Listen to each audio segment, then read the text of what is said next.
The United Kingdom, a country of 62 million people, one of the really big players in the European community for the last nearly 4 decades, found herself hopelessly isolated, abused by everybody, and I don't think there is any going back from that.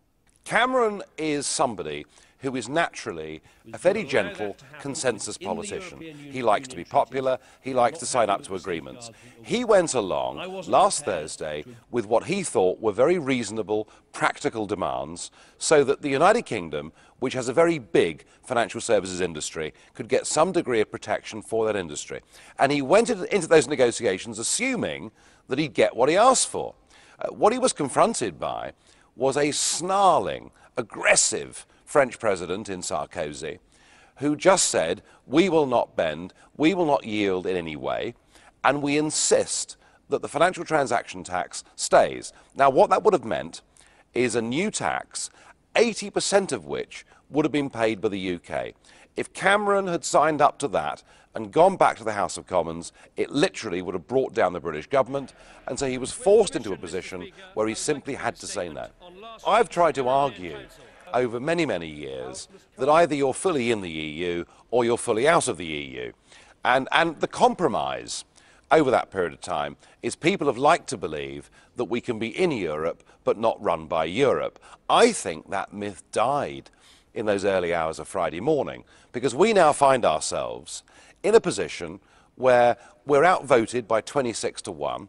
We're in a hopeless minority, and yet we still have 75% of our laws that run the United Kingdom made in these institutions. And in particular, the industry that Cameron sought to protect, our financial services, are now more vulnerable than ever. So I think that Cameron, not wishing to do this, has now opened up the real debate in the UK about our European future.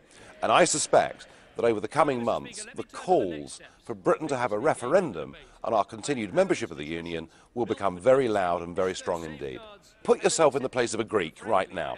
Whether you vote at the next general election for a socialist party or a conservative party or a liberal party for that matter, it makes no difference, because your tax rates, your spending rates, all of these things are now determined by 3 foreign officials, one from the European Commission, one from the European Central Bank, and one from the IMF, who I'm afraid have turned into an organisation who exists to back up this Euro project.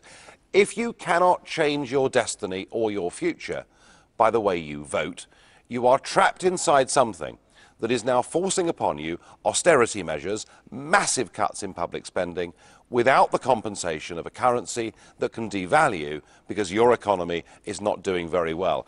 I think my definition of an economic prison is pretty accurate. Don't forget that politicians will always defend the status quo.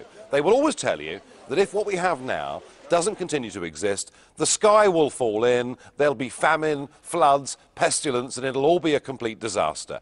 We've seen this before many times over the years. The reality is that the breakdown of the euro in the short term would be tough, because many, many European banks would go bust and probably have to be nationalised. But as we've seen with Iceland, who back in 2008 let some of their banks go bust, accepted the situation, 3 years on, they're going back to growth. I think the biggest threat we face now in Europe is to keep countries like Greece and Portugal and Ireland, and possibly even Spain and Italy too, trapped inside an economic prison, stripped of their democracy. I mean, literally. The governments of Greece and Italy were removed by these bully boys in Brussels. The bigger threat is they stay inside this thing and they die a slow economic death, and they finish up with unemployment figures that are so high that there is even a risk that Europe returns to extremism and maybe even fascism. So let's get the bad news out of the way, let's have the breakdown, and you know what? A few months on, the world will seem very much rosier.